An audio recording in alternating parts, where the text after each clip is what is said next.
Would you give one of these to everybody, and would you give one of these to everybody?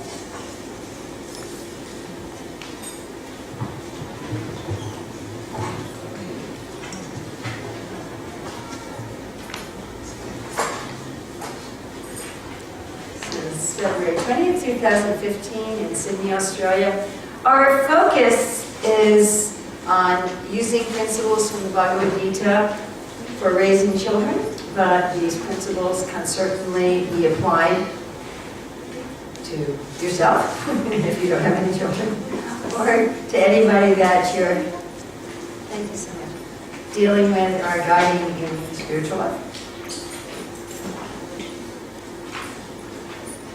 Now, we don't generally think of the Bhagavad Gita as a handbook for parenting. After all, it was spoken to Arjuna, who's in government, he's on the battlefield. And it's not explicitly, there's a small section in the 6th chapter about people born into families of yogis, but the Bhagavad Gita has very little explicitly about how to raise children. However, what we'll find is that the principles in the Bhagavad Gita can be applied to almost any situation in life. So we're going to look at 3 main categories. We don't at all pretend that this is everything. I'm sure you could find a lot more in the Bhagavad Gita that could be applied to parenting. These are some that I felt were the most useful and helpful, and things that we often just don't understand from some materialistic perspective. So I didn't want to bring out just something that you could find in any book or course on how to raise children. So the first thing we're going to look at is about individual nature. Now, this is a very key theme in the Bhagavad Gita, how each of us is a unique individual.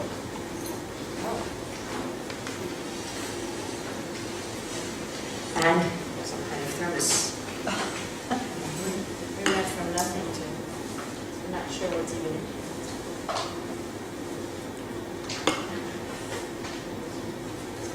The place to pour it from is opposite to. Maybe somebody could sort this out. Yeah, if I tried to pour it on my hand, and I'm not even sure what it is. What is it? It's water. All right, there we go. Okay, thanks. All right, that's fine. Thank you. I thought maybe it was like some double tea or something like that, some fancy thing. So one of the main points that Krishna makes in the Bhagavad Gita is that we are all eternally an individual person. He makes this point very early in the Bhagavad Gita, where he says, "Never was there a time when I did not exist, nor you, nor all these kings, nor in the future shall any of us cease to be. And that's talking about that we're existing forever, and we've always existed as individual persons. Now, what does it mean to be an individual person? It doesn't just mean that I physically occupy a different space than you do. That's not just what it means to be a person. It doesn't just mean that there is some literal, spatial, geographical separation between what we call you and what we call me.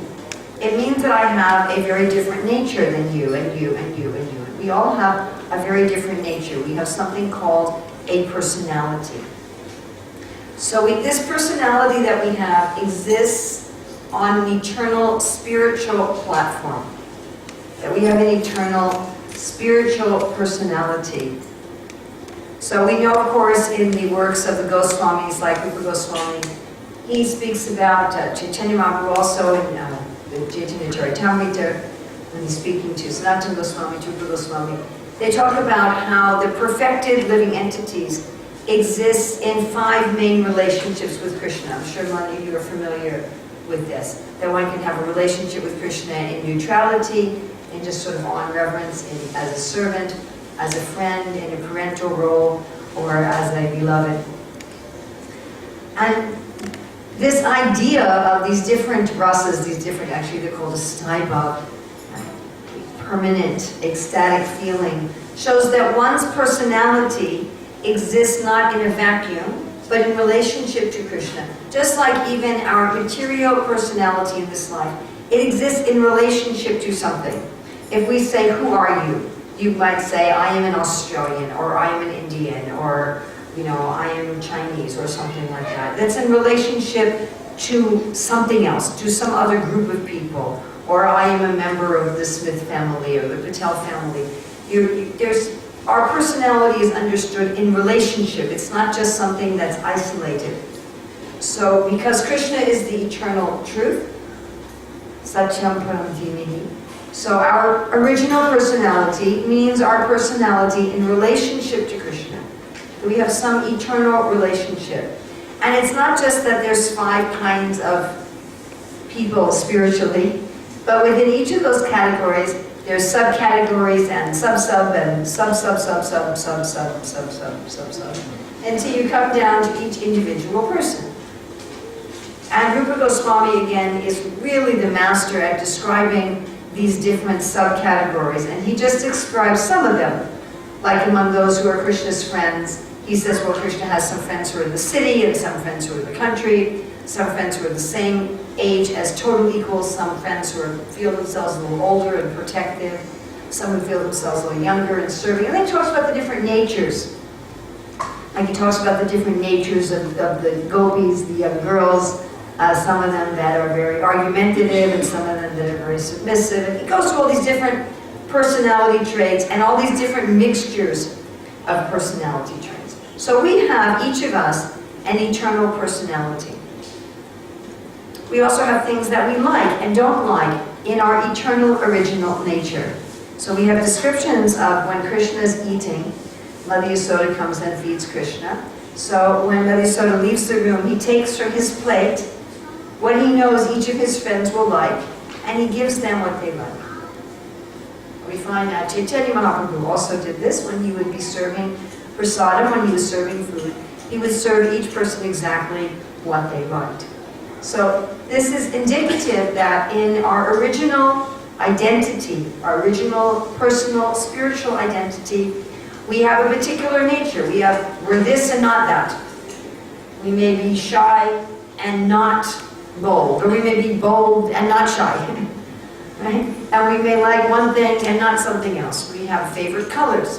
There's descriptions of the associates of Krishna in the Vaikuntha and how they like to, some of them like to wear green, and some of them like to wear blue, and some of them like to wear white. They're their favorite things, just like even in this world we have our favorite things. So we have this eternal personality. Now the unfortunate thing is that for most of us in this world, we've lost connection with that eternal personality. We're something like a person with amnesia. So I met once a person who had amnesia for I think about 2 years. A very interesting story. He said that he was visiting the Hare Krishna temple and he was thinking, I really should become a devotee, but you know, I have this attachment in the world and that attachment in the world. And I really want to surrender to Krishna, but I have so many attachments. And he didn't really know much about Krishna consciousness, but he saw at the temple a painting of Lord Nrsimhadev. And somehow he thought, this is the right form of Krishna to ask for help with my problems. So, I don't know if we will advise that. You know, right now we're reading in the morning about Nrsimhadev. He's pretty heavy duty, so. He does major surgery. You might want to ask Krishna in another mood first. It's like, you know. Anyway. So he went to Lord Nrsimhadev and he said, please remove all my material attachments and help me surrender to Krishna. And the next thing he knew, it was a week later, he was lying on the side of the road and he didn't remember who he was. He didn't remember his name, anything. And a few weeks later, he moved into the ashram. And for 2 years, he had no memory of anything, where he grew up, who his parents were, what his name was, where he went to school, anything like that. He just didn't remember anything. He said it was kind of nice because he got to start fresh. But eventually his spiritual master said, you really should find out something about your background. Eventually he was able to reconstruct everything, except for the week between the time he prayed to Nrsimhadev and the time that he found himself at the side of the road not knowing who he was. So we are in a very similar position that we don't remember who we are.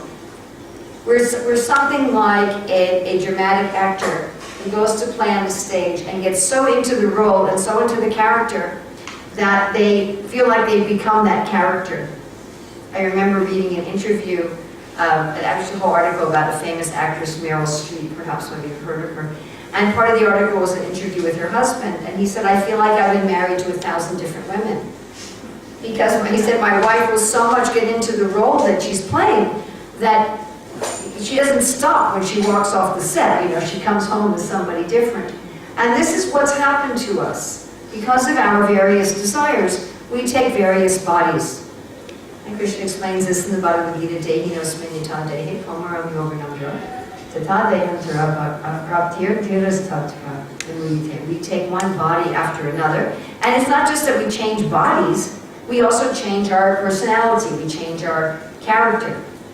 Right? When you get a different costume to play on the stage, it's not just an external costume, you also take on a different character. So in one life we may be very shy, in one life we may be very bold. Right? In one life we may like green, in another life we may like purple, in one life we're a man, in one life we're a woman, in one life we're Indian, in one life we're Chinese. You know, we're trying on all these different roles, basically trying to figure out, oh, maybe this way I'll become happy, maybe that way I'll become happy. And we try on like different natures.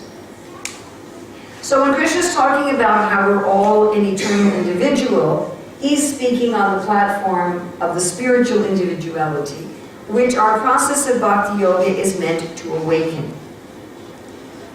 It's meant to be a system of reviving or awakening who we really are. At the same time, Krishna talks about the nature we have in this life. Because we do have a nature in this life. And no matter who we really are spiritually, we still have to act in this world according to the nature that we are in this life. I mean, if you wake up and discover that in the spiritual world you have a relationship as Krishna's father, you know, but in this life you're female, it's not gonna, you can't just start acting like you're Krishna's father, it's not gonna work. Does that make sense to everybody? Or maybe you wake up to your eternal relationship, you're really shy. You know, your eternal form is like 10 years old and you're really shy. But that may not be the personality you have in this life. So even though this life is simply, as Shakespeare said, a stage, he said this life is just a stage and we are all simply players. As long as we have this particular costume, and as long as we have this particular character in this life, we also have to act according to that character. It's something like this body and this character we have is something like a vehicle. So you find yourself in a particular kind of vehicle. You may be driving a big bus, You may be driving a van, you may be driving a little tiny car, you may be driving a fancy sports car, you may be driving a boat or a plane, maybe you're just driving a skateboard or a bicycle or something like that. And the vehicle you're in is going to behave differently than other people's vehicles. A skateboard's not going to behave, for example, like a boat. So even though one wakes up and realizes, you know, I'm not this boat, I'm not this skateboard, I'm not this sports car, still, as long as we're in that vehicle, we have to act according to the way that that vehicle is acting. And Krishna makes the point very, very strongly. Here we have a quote from the 3rd chapter, text 33, and from the 18th chapter, 45 to 47. He makes this point very strongly twice in the Bhagavad Gita. Now, if a teacher makes a point twice, if they repeat a point, it must be important.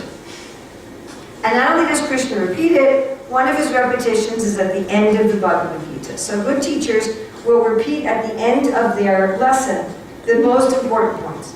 So this is a very important point. He's saying, you are not going to, Arjuna, be able to change your nature in this life. Forget about it. Your choices are, use your nature spiritually or use your nature materially, and that's it. You do not have a choice to change your nature. Now, if the only thing you walk away from this seminar with is this point, I'll be very happy. Don't put any energy into trying to have a different nature in this life, materially speaking. Number one, it's not possible. You'll fail. You'll be wasting your energy on something that is not possible. It's just like sometimes people try to radically change their appearance with plastic surgery or something like that. It doesn't usually work very well. Okay. Or just like, you know, you can dye your hair. I can dye my hair red or something. Okay. But it looks artificial, right? I just saw someone yesterday who had their hair artificially dyed red. It looks strange. And the roots always show. They always come back in the other color, right? the real nature always manifests itself. So the first reason is you're going to put a lot of energy into doing something that will fail. And the second reason is it will bring you another body. If you're thinking, oh, I wish I was different. I wish I had a different kind of body. I wish I had a different kind of personality. That desire will get you a different body and different personality in another life.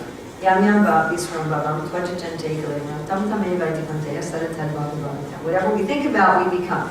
We have gotten this particular body due to our particular desires. This body is the result of our desires in previous lives. Our desires as exhibited by actions, our karma, and especially our desires at the time of death, our attachment at the time of death. Why at the time of death? Because that's when you mentally try to hold on to whatever is most important to you in your life. Just like if your house was burning down, you would try to grab what was most important, yes? So when the bodily house is burning down, one tries to grab what is most important. So this body, this life, is the result of our desires. And I think when we look at our body, right, we don't say, oh, it's exactly what I wanted. And the same with our life. We don't look at our life and say, anybody look at their life and go, that's totally, like, awesome. Every moment, you know. Hare Krishna. So if we have more material body desires, we just get another life like that. You know, that's all. Just get another life that again you look at and go, ah. Kind of like you order something and it comes in the mail and you're like, oh, gosh, not what I really want. I know I wasted $100 on this.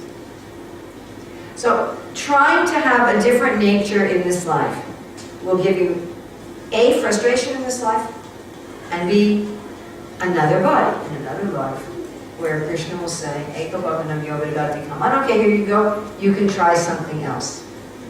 So rather than doing that, what Krishna is advising is whatever nature you have in this life, whatever your personality, whatever your body, whatever problems it has, whatever things it has, just use it to become Krishna conscious. Use it to become self-realized. It's like whatever vehicle you have, Okay, you know, it's just a skateboard, whatever it is. Use it to go to the spiritual destination. Don't waste time envying other people's vehicles. Don't waste time lamenting that I didn't get the best vehicle or whatever. You know, just use it. So this requires two things. First of all, identifying what kind of nature you have. And the next thing is, how do I use that nature in the best way? Now, using your nature in the best way is different than changing your nature, but sometimes the difference is a little subtle. And we're going to talk about that. Okay, so how do you know what kind of nature you have? And as far as parenting, we're also looking at not just our nature, but the nature of our children. So our job as parents is, of course, to help them revive their original spiritual nature, but also to help them in this life to figure out what kind of vehicle are they driving. What kind of nature did they get? Now, I really have to say that many times parents do not do this. Rather, what parents do is say, this is the ideal nature I wish that my child had, and therefore, that's what they have. And if they don't, I'm going to make them have it. You know, you can't make your child have a different nature any more than you can make yourself have a different nature. Or you make your spouse have a different nature. I'm sure many of us have tried to do that. But also, it just doesn't work. You know, the roots always show. It just doesn't work. And any of you who have several children, I'm sure you see that the children have sometimes radically different natures. You know, sometimes really radically. I'm traveling now. He didn't come with me tonight because he's heard me give this seminar twice already on our travels. Once with Tamil translation and once with Bahasa Indonesian translation. So I told him he didn't have to come tonight. But he's a very outgoing, social, people person. And he has an older brother who's a real introvert. And just wants to do stuff on his computer. And I mean, they're just opposites. They're just opposite people. And you see this often if you have more than one child. You'll have one child who's always getting into mischief and always exploring and taking things apart, and another child who's just cooperative. And when I was just recently up at Willowbar, one of the people giving us a ride, my grandson asked her, how many children do you have? She said, just one. She said, you know, my whole life I always wanted 10 children. But then I had one child and she was just perfect. She was just perfect. She always slept through the night. She was potty trained in a day. She never caused me any trouble at all. And I thought, I'll never get another one like this, so just stick with one.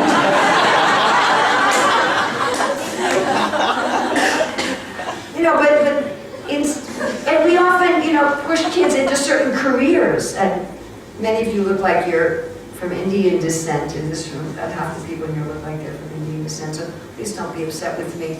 But, you know, you see that a lot of the Indians, there are only a few careers for your kids.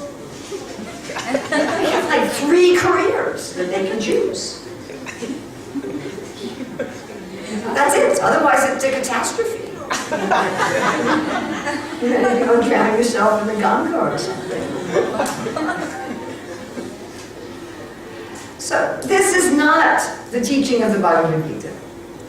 The teaching of the Bhagavad Gita is not that everybody has to be, you know, an IT engineer or a medical doctor or something. Krishna does not say to Arjuna, listen, your whole problem is that, you know, you didn't become a doctor.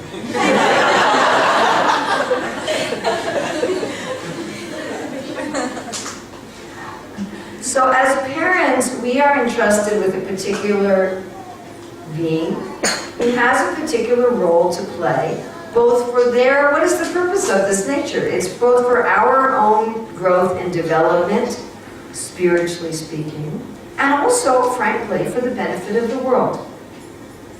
We have, our nature has something to contribute to the world. Just like even physically, each of us has, you know, a different fingerprint and a different DNA. We have something wonderful to give the world. I have this quote here from Srila Prabhupada. He said, Krishna has given everyone something extraordinary, and to serve Krishna with one's extraordinary talent means successful life. So our job as parents is to find, what is that something extraordinary that Krishna's given each of my children? define that? Well, first of all, be open to the fact that it may be something different than what you expect, and it may be something different from you.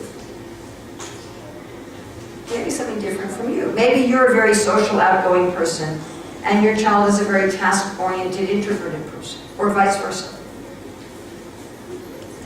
Your child may have a very different nature from you. Maybe you love music and your child has no musical talent. So to be open to the fact that your children may not necessarily be little copies of you. You know, they may have a nose that looks like yours, but they may have a very different nature than you. Now, this is going to sound very strange, but often you can understand something of your child's nature by what they do that's really annoying. Because remember, the nature is something that it can't be changed. It can't be changed. So if there's something about your child that you've been trying to fix, and it just doesn't get fixed, you're probably looking at something that's intrinsic. The same with ourselves. When there's something that we try to fix that we just can't fix, maybe instead of trying to fix it, we should learn how to use it. We should learn, what is this good for? What is this good for? So like one of my grandchildren, he's always getting in trouble at home because he minds everybody's business. He's aware of what everybody's doing. And he's not really aware of what he's supposed to be doing, but he's aware of what everybody's doing all the time. And so he gets told many times a day by his parents and his brothers and sisters, mind your own business, mind your own business, mind your own business. And I said to them, you know, there are careers in the world where you're supposed to mind other people's business. If you're a manager, you're supposed to know what everybody's doing. If you're a teacher, you're supposed to know what everybody's doing. Right? So I was a teacher for many years, 27 years. And sometimes we would get kids from other schools who were supposed to be, you know, in year 5, and they didn't know anything. And you'd meet with the parents and say, do you know where your child used to sit in the other schools? Did he sit in the back of the room? Do you know? And they asked the child, where did you usually sit? Oh yeah, I sat in the back of the room. And if you had a teacher who didn't know how to mind everybody's business, the kid in the back of the room disappeared. They never did any work and the teacher didn't notice. So you don't want that kind of person being a teacher. You don't want that kind of person being a mentor. You want your investment banker to mind your business, yes? That's what they're supposed to be doing. So I said, instead of just telling him to stop minding everyone's business, why don't you train him how to do it in a way that is helpful to others? How to do it in a way that's helpful to others. I remember I had one student who was super, super, super high energy. You know, we worship the Tulsi plant and we circumambulate Tulsi. So we were walking around Tulsi. But he wouldn't walk around Tulsi, he would run around Tulsi. And the other devotees in the temple, they'd say, can you please stop him? And I said, no, I can't. Now he's running all over the world doing kirtan. And literally running all over the world, jumping from one place to another. So you want to look at it like that. What is there about this person that just can't be changed as part of who they are? Are they super curious? Are they super logical? Are they super social? Are they super contemplative? You know, what is there about them that just persists in pretty much any kind of circumstance?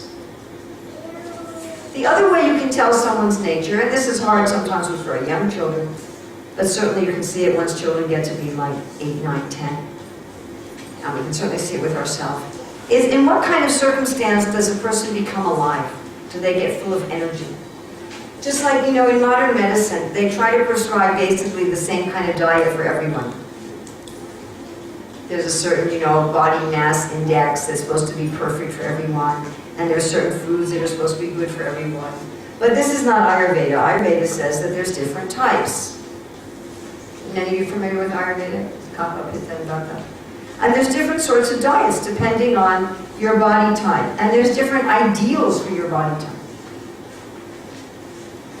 So the same is true psychologically. Each of us has psychologically a different kind of food. And the kind of food that energizes one person may dull another person. So if you want to look at nature, you ask, what is it that when I do it, I feel alive? What kind of things make me feel alive? In what kind of circumstance do I forget about eating and sleeping? Now, of course, you can say, well, all children are like that with play. But you want to look more specifically, what kind of thing? What kind of thing is my child doing? Again, at a very young age, children pretty much all do very similar things. But as they get older, what kind of things just totally engross them? I remember my husband telling me that by the time he was 7 or 8, he was taking apart all of the machines in the house. He always had to see how everything worked.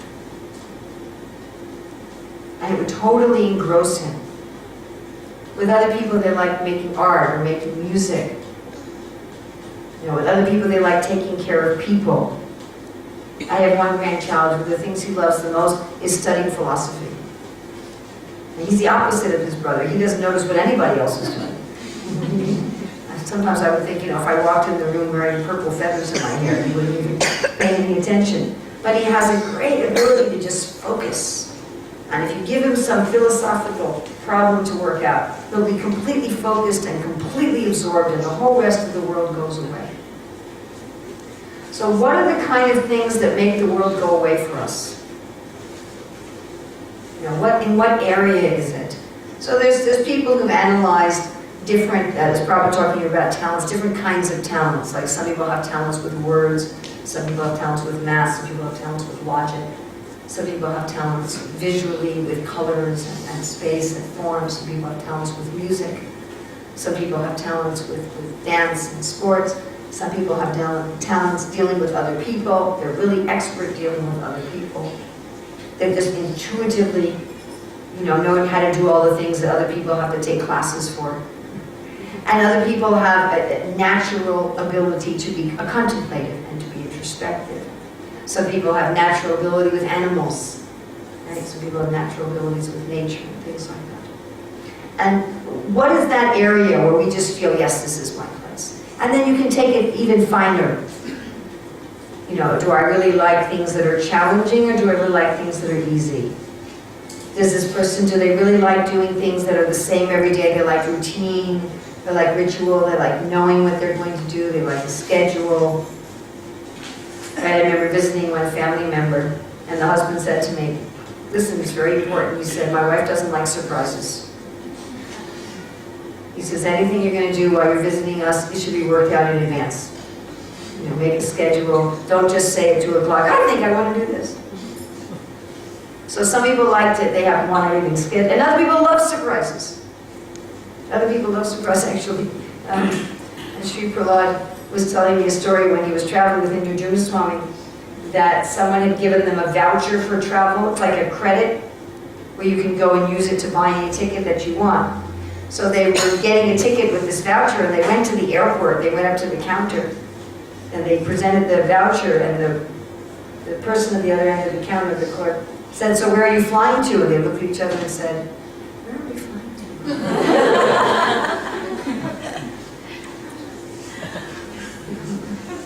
So some people thrive on surprises.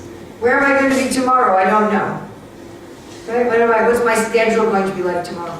I know when I was taking courses in school administration, they said to us, if you want to run a school, you can't be the kind of person that wants to have a scheduled life. Because you're going to have constant surprises and constant crises. And remember, they gave us a little exercise to do called the inbox exercise, where they gave us a stack of papers. And this is what you're doing as you go through. There's all these things, one of the bus tires just blew, one kid just vomited in the hallway, 2 angry parents are arguing in the driveway, all these things, and then your whole schedule gets thrown out the window. So that's one category. Another category is, are you really cautious, or do you really like to take risks? Right? I have one grandchild who loves to take risks. When she was 2 years old, she would climb on all the kitchen cabinets and open up the top cabinets. She'd open up all the child safety locks. Literally, my kids had to hire a person to come in just to watch her when she was 2. Because otherwise my daughter-in-law couldn't get anything done. They used to say they should hire her out to the companies that make the child-proofing business. And then you have other children who are really cautious and they never take risks. So these are some aspects of what do we mean by personality and nature. So let's try right now with all of us. So let's take this idea of being cautious and being risk-taking. So everyone has some caution and some risk-taking in their nature. If you didn't have any risk-taking in your nature, you wouldn't get out of bed. Right? If you didn't have any caution, you wouldn't live very long. You're run over by a car very quickly. So we all have some of both, but we still tend to be more one than the other. So I'd like to ask all of you, if you had to choose between being more of a cautious person and being more of a risk-taking person, who'd say I'm more of a cautious person? And who would say I'm more of a risk-taking person?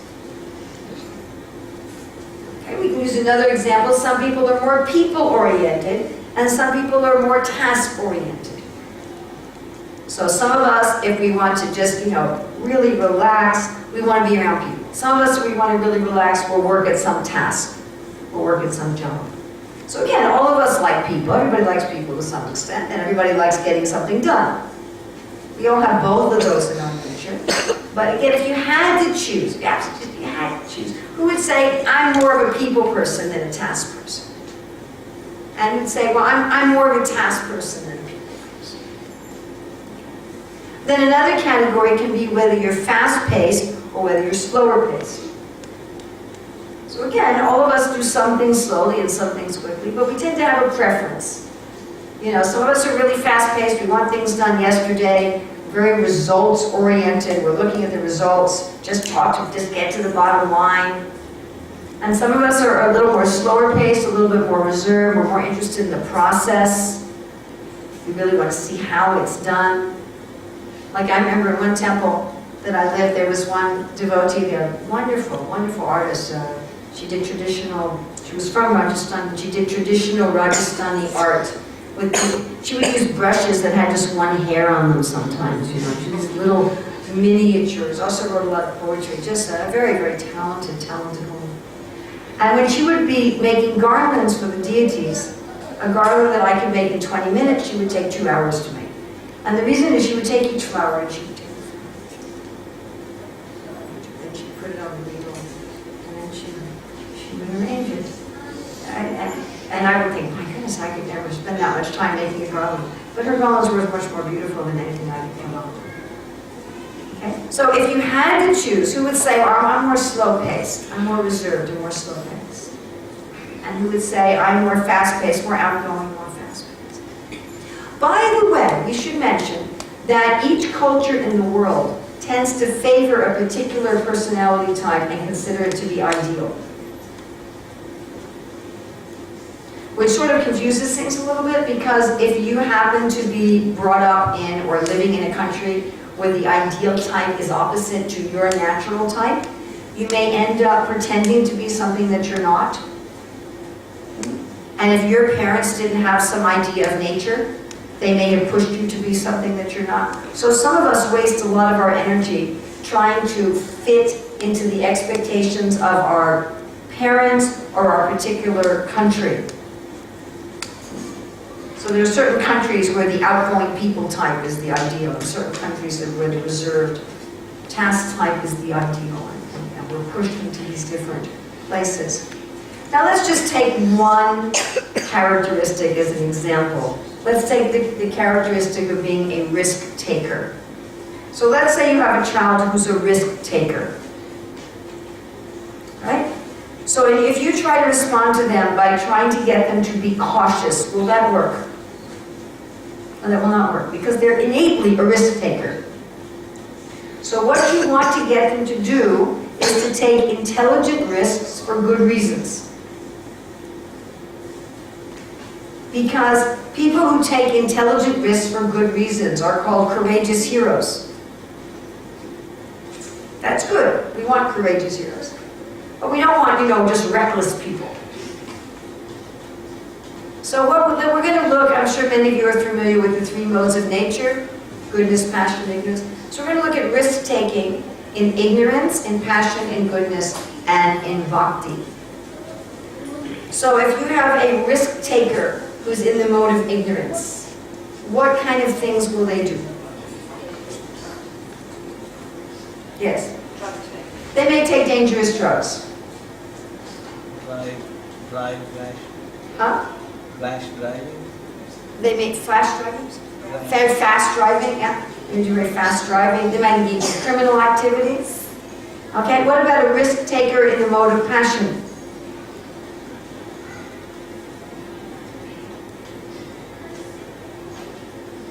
Entrepreneur. They might take some high business risks, right? They may go to very high yield investments so that they can build a big hospital. Okay. I actually met somebody who does that.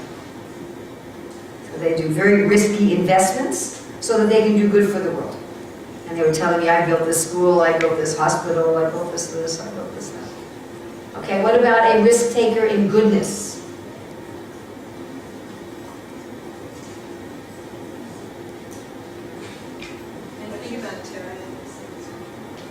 Humanitarian work is done in both goodness and in passion. In goodness, it's done to be in balance, and in passion, it's done to be a honorable person in the world.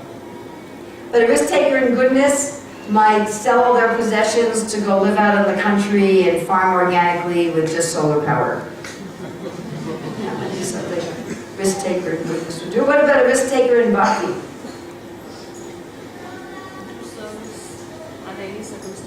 Service under any circumstance. Well, that might also be a cautious person who does, like, you have some devotees who've done the same service every day in the same temple at the same time for 40 years, no matter what.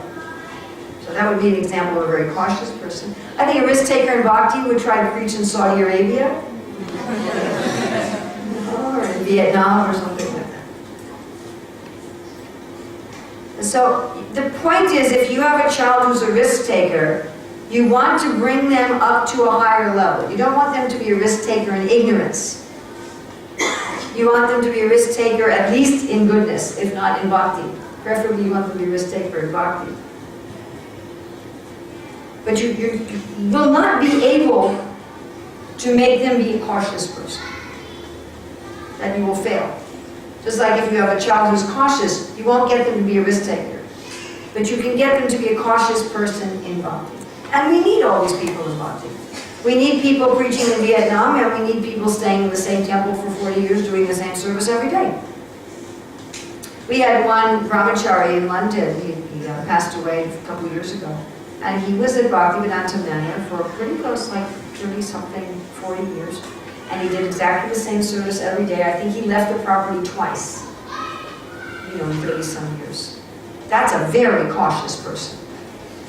And you can go off the property. But we need that kind of person. We also need the person who's going to go preach in Saudi Arabia. So again, our child, we're trying to bring out their ultimate personality. At the same time, we're trying to recognize what kind of personality and nature and talents do they have in this life. We're trying to find what that is, help them discover what it is, and then we want them to make the best use of it. We want them to use it in the highest possible way.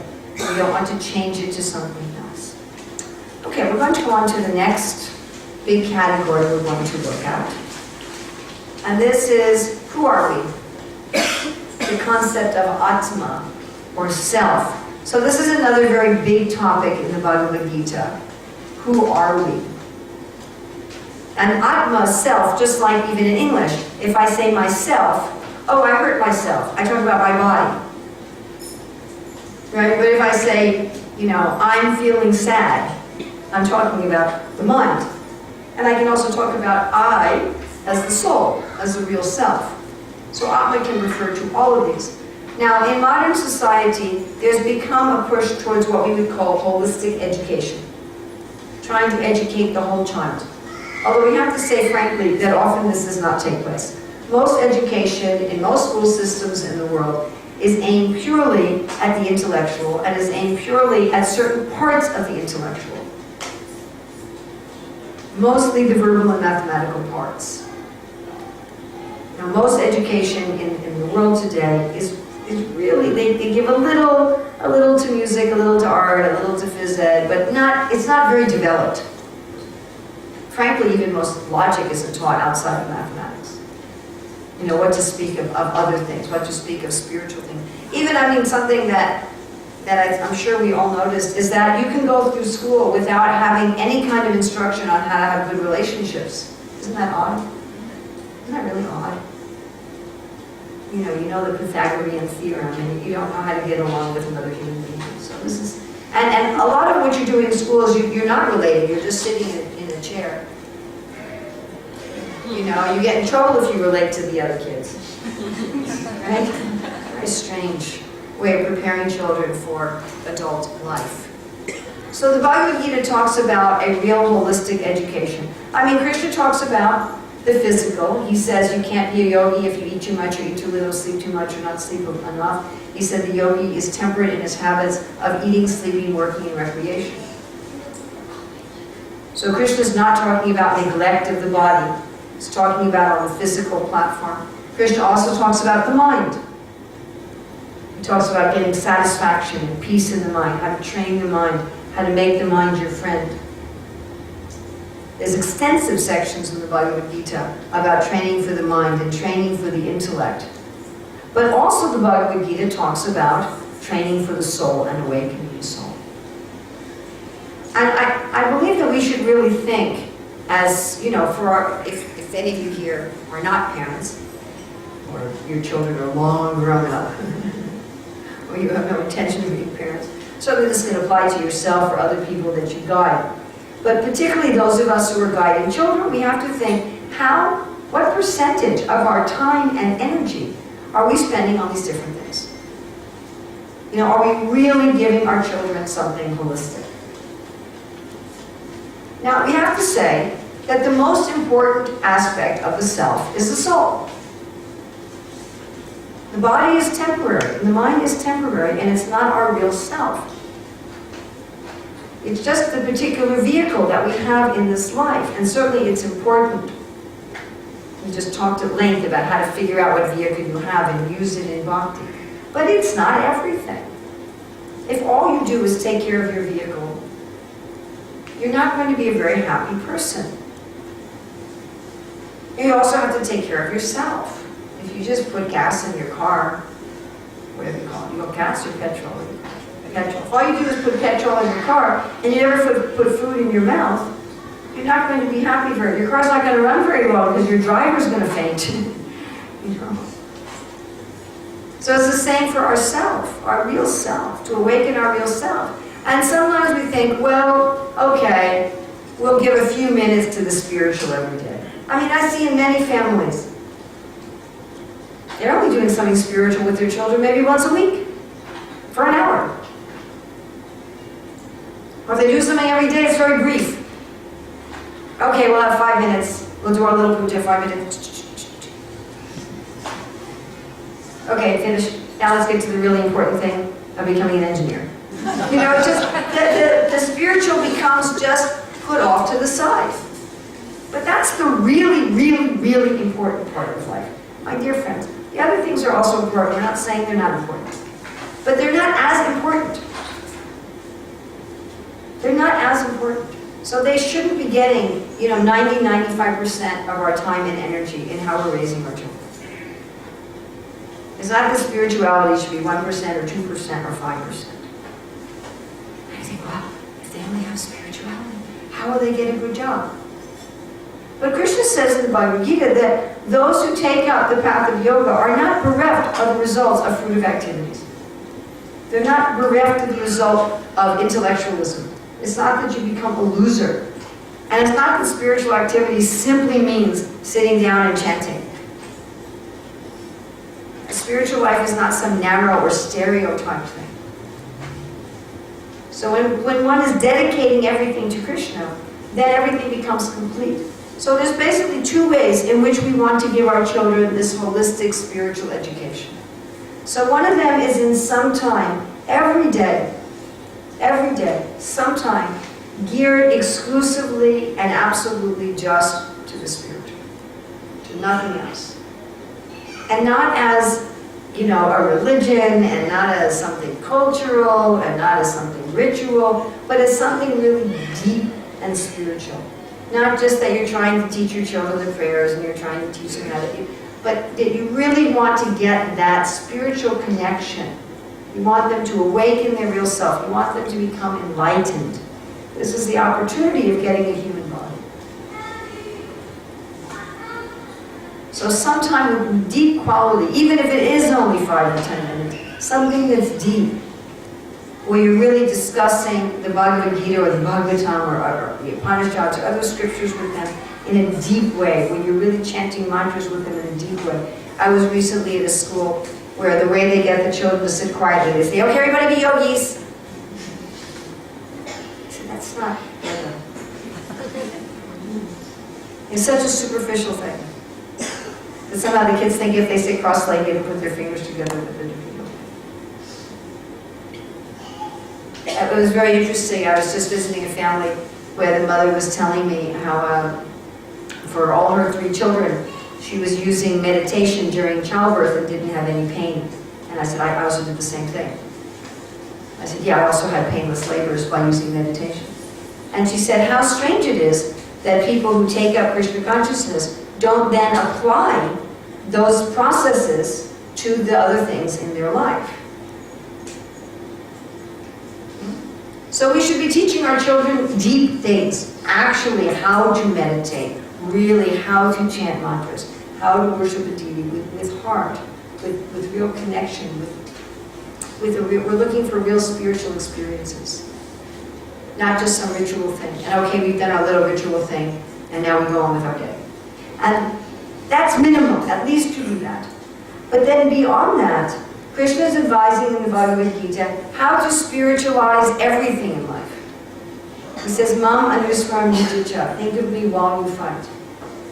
That our children should be taught how do they do their mathematics, how do they do their science, how do they play their sports for spiritual life. How do they dedicate everything for spiritual life? So Bhakti Yoga is not simply something that one does for 5 minutes a day or 15 minutes a day or even 4 or 5 hours a day.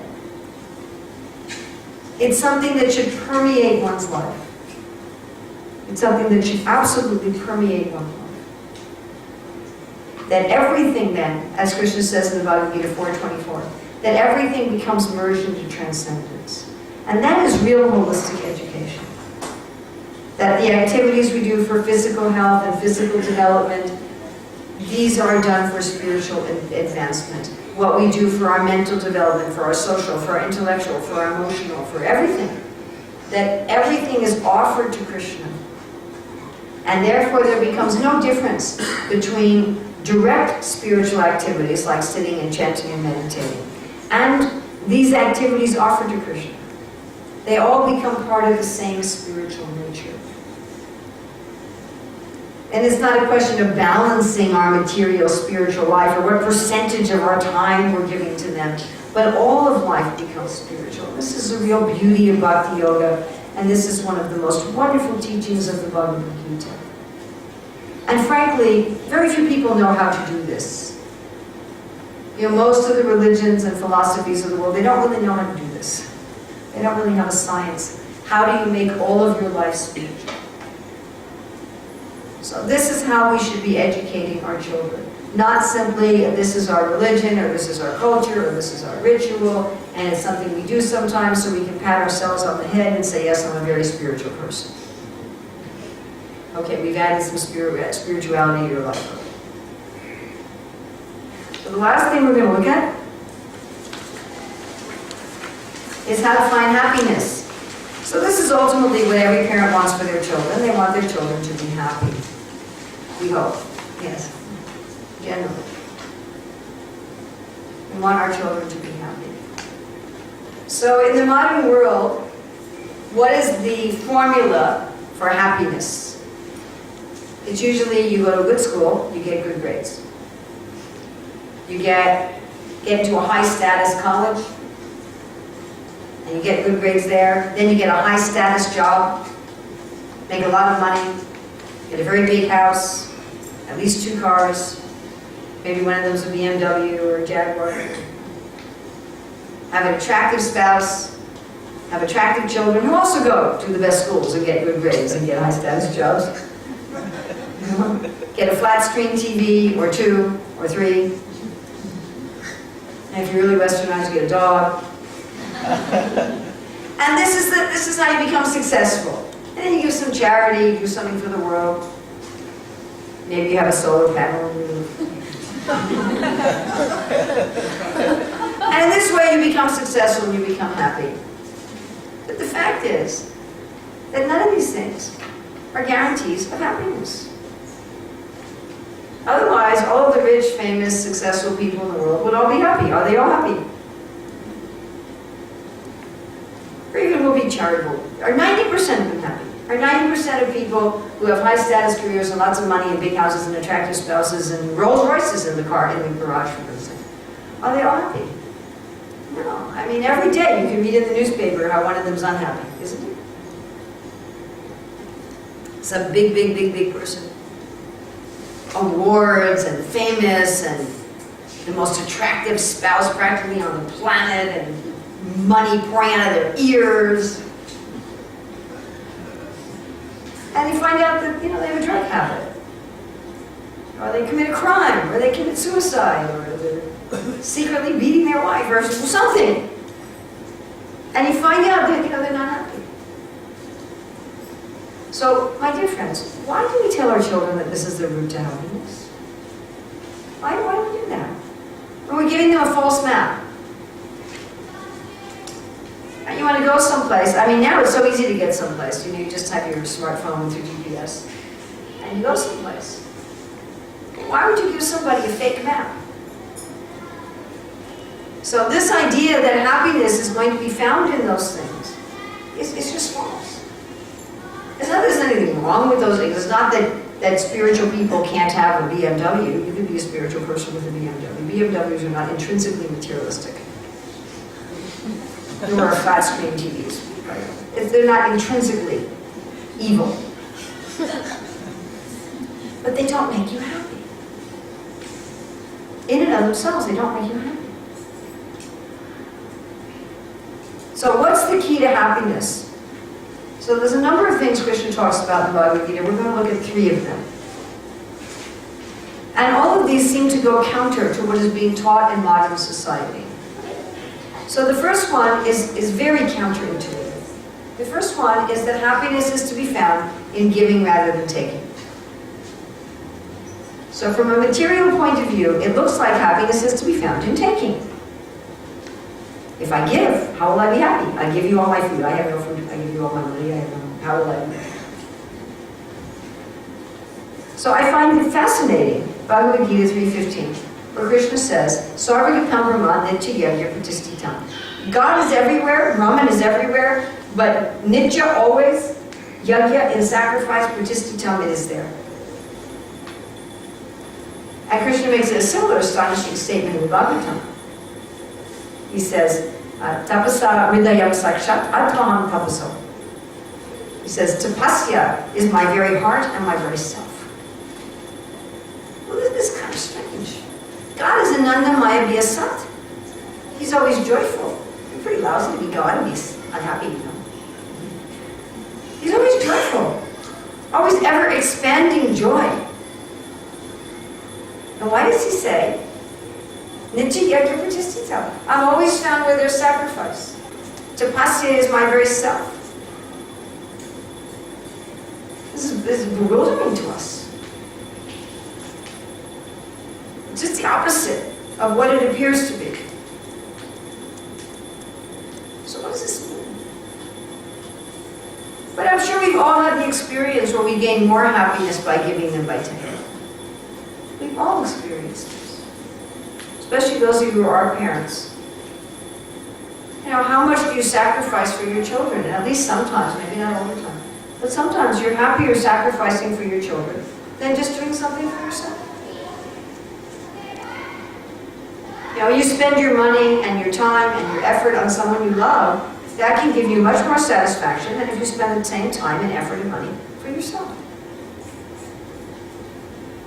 Everybody's had this experience. So who is the greatest giver? Who is the greatest sacrificer? It's God. He's giving to everybody. He's giving everything to everybody. Whether those people acknowledge him or not, whether they're grateful or not, even if they misuse it. God doesn't discriminate, you know, he puts the rain on top of the ocean also. He's giving air to everybody. I mean, he's just giving and giving and giving and giving and giving and giving and giving. This is this great happiness. You're reading about the Singhadev in the morning, and the Singhadev says to Prahlad, please take a benediction. And Prahlad says, well, I don't really need anything. And the Singhadev said, but it's my pastime to give benedictions. It's my happiness to give benedictions.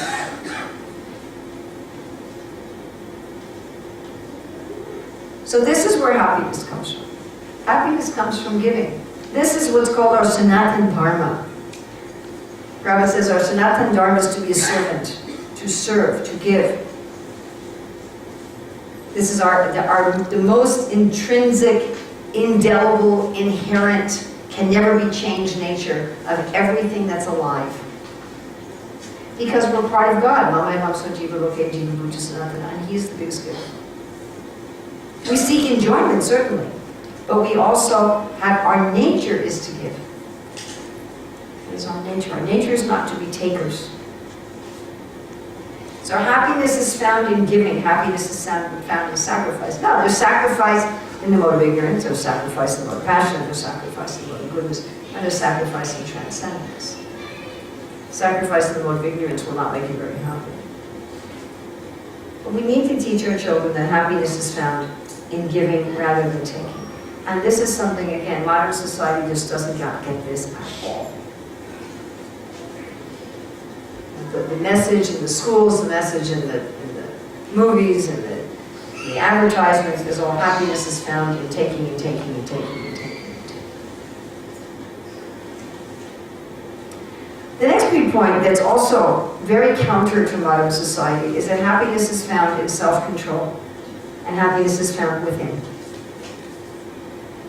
And this is a point Krishna makes many times in the Bhagavad Gita, that real happiness is found within. So again, in our modern society, happiness is found in external things. Happiness is found in the newest, you know, people will line up, for days when a new iPhone is coming out? Is it that much different from the last month? You know, that you have to get it 2 days before your friends? And you know, I mean, yeah, okay, these machines they are handy. But happiness isn't found in these things. Happiness isn't found just in delicious food. Happiness is found within. If you're happy within, you can be happy in almost any circumstance. And if you're not happy within, you're not going to be happy in any circumstance. And we've all experienced this. We've all been with wonderful people in a wonderful circumstance, and if we're worried about something, or upset about something, or angry about something, we're not happy. And we've all been in very difficult circumstances where we've been peaceful within and we're happy. This is a practical experience. And Krishna teaches us over and over and over again. It's so wonderful in the 6th chapter of Bhagavad Gita. Krishna talks about relishing and rejoicing in the self. Having this great internal happiness. So we should teach our children, look for happiness within. Find happiness within. At least in the mode of goodness. In the mood of goodness, one finds happiness by being balanced and equipoise and peaceful within. In the mode of goodness, one is becoming forgiving and kind and so forth for inner happiness, not for anybody else's praise, not to gain something in the world. But ultimately, the happiness we should find within is realizing ourselves. And of course, the ultimate way for happiness goes beyond just sacrifice and looking within, but to having a genuine, loving relationship with God. Not an official relationship with God, not a ritualistic relationship with God, but a relationship we fall in love with God. And this should be the main thing that we teach our children. If you really want to be happy, this is the genuine map to success. Whatever you do, If all you have is a bicycle, or if you have a Rolls Royce, if you love God, you'll be happy. Whether you're a dancer or a doctor, if you love God, you'll be happy. If you get the most wonderful spouse in the world, if you didn't get the most wonderful spouse in the world, if you love God, you'll be happy. And to train our children, actually, to love God. Real love. What is this love? Love means that you find someone fascinating. Love means that that person is important to you, that it matters if they're there or not there. And love means that they're your shelter. You depend on them. You can trust them, and they can trust you. And that kind of relationship with God. So this is just some of the things that we can take from the Bhagavad Gita as far as what we can give our children. Again, we don't pretend at all that this is everything. And we've talked mostly about principles. We haven't talked about specific details. But we've looked at finding our nature in this world and using it for the highest good. We talked about holistic education, where we have at least some time for spiritual life, and preferably we spiritualize the life. And we talked about finding happiness through sacrifice, through our inner balance, and ultimately through loving Krishna. And if we do this, if we were to train our children this way, we would produce a wonderful population. Just imagine if all the children in the world were trained according to this. What a world we would have. What a wonderful world we would have. Criminality would either be non-existent or very small. Yes?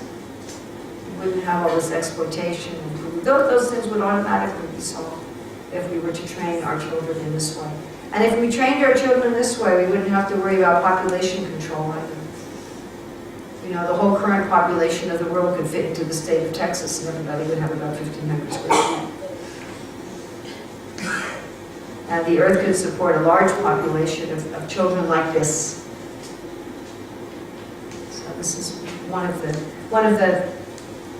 things that Krishna is requesting of us, is to give facility for living entities who take the human life to be trained in this way.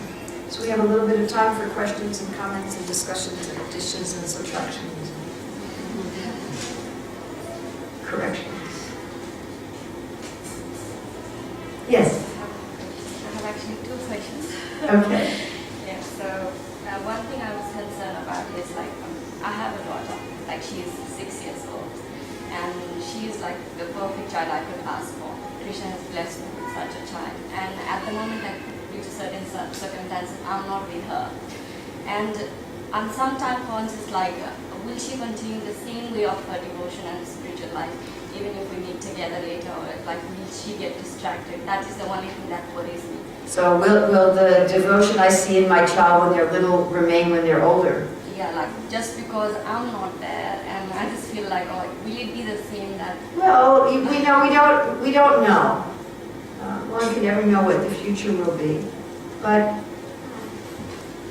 what does Bhaktivinoda Thakur say? Forget the past and near the future, dream it all, but bear with times that are with thee, in progress thee shall call. In the ultimate reality, in the spiritual ultimate reality, there's no time, you all know that. There's only the present. There's no past and future. And the first part of material creation, the first part of creation of illusion is time. And we entities are very wrapped up in this time. We lament about the past. Why did I do this? Why didn't I do this? And we worry about the future. Yeah, it would just because My humble suggestion to you is we have to take some provision for the future now. So you may have to buy a ticket today that you will not use for another month. So, we have to make provision for the future now. But anxiety about the future does not help us. So the best thing that you can do for your daughter is to give her spiritual life and spiritual experiences now. Because it's always and only ever now. It never is the future. Never. How hard it is for kids to if I try to continue the same way that I did before? Is it easy? I would also suggest to you, we're going to be having another seminar Sunday night, and I think that will answer your question. We'll be going over 4 specific methods of giving children, having them keep the culture and having them keep Krishna consciousness. I would just humbly suggest, give up your anxiety. Krishna says, Nir Yoga Kshema Atmanam. It's a 245. It says, don't worry about yoga. Don't worry about what you want to get. And Kshema, don't worry about what you want to protect. Like you're worried about Kshema. What do I want to protect? I have this, I want to keep it. So what I have and I want to keep, and what I don't have and I want to get. Later on in 926, I think it is, he says, Yoga Kshema Vaham Yaham. I'll take care of it. He says, Amavam, be established in the self. So if you really want your daughter to be Krishna conscious, you be Krishna conscious. Radical idea. So one way that we're Krishna conscious is that we are absorbed in connecting with Krishna now, because all we ever have is now. And whatever time you are with her, whatever time you can be with her, in that time you help her connect with Krishna now. And when you're not with her, you be connected with Krishna now. Please don't think that just physical separation is really that meaningful. Physical separation is not, it doesn't mean absolute separation. We're connected with people mentally even if we're physically separate. Was there another thing you wanted to ask? Yeah, like for kids, like there need to be regularly called, like you were sharing your experience as a teacher that you were dealing with lots of kids. And at some point of time, I was dealing with kids as well. And like with kids, like you have to remind them, even though like they have got specific nature, they need to have someone to remind them regularly that what they are meant to, like how they are going to use that nature. Absolutely. Yeah. So that I'm not like completely worried or whatever, but I was just trying to ask you like, what's the best thing that I can do in this situation since I'm not there, and I was the one to remind her regularly that what she is supposed to do. Though she is being reminded, but... Well, you know, each of us has our limits as to what we can do. You can only do what you can do with what you can do. You're asking me what can I do with what I can't do. I can't tell you what you can do with what you can't do. I'm sorry, I'm not able to do that. I can't do what I can't do either.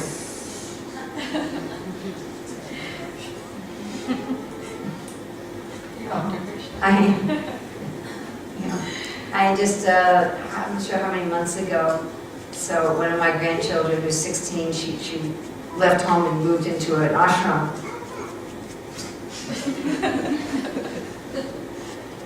My kids like to joke, yeah, you know, she's joined the Hare Krishna movement. My kids are also very much devotees. Anyway, so soon after she did that, she moved all the way across America. I mean, she was thousands of miles away. And she ended up getting into an accident. She was riding a bicycle, she got hit by a car, and she didn't have a helmet on. What could they do? They weren't there. You know, they could pray, they could think of her, they could call people there, and you know, but you're not there, you're not there. Sometimes when you're not there, then you can do what we're all supposed to do, more. And depend on Krishna and realize that I'm not the supreme and I'm not the doer and I'm not, you know, that I'm not the doer, I'm not the controller. Sometimes these situations are good to remind us of that.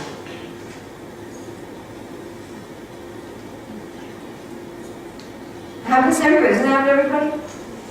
Sometimes you really wish you were someplace that you're not. Just not. You have to depend on the other people who are there to take care of it. And you have to depend on Krishna to take care of it. You have to let go of attachment to the results. And that's for all of us. And even if you're there for your child, children do this very strange thing called grow up and they move on. It's a very peculiar thing that they do. You're just not there with them all the time anymore. And you have to hope that they remember what you said when you were there. That happens to all of us. Yes? Does that also apply to perhaps when you see a child enacting out past lives which maybe is their trauma and it's something that you can't control, you can only instruct and guide them? So Oh, definitely. It definitely applies to that. Like you see your children have their own destiny and they have some things that they have to go through. Generally, when you say that, you're talking about bad things. But, you know, and I remember one time with one of my children, you know, I tried to stop something from happening and I wasn't able to stop it. And I remember I was really praying to Krishna, you know, can't my child learn this lesson in a faster, easier way? And I got this really strong message back. Why do you think this is not the fastest, easiest way? You know, yeah, they may have something that they're going to go through that, so it happens to me too. I mean, I have things I have to go through that I can't stop. Yes? Yes? So you all have things you have to go through that you can't stop, that you try and they just happen anyway. So if I can't change that for myself, how am I going to change that for somebody else?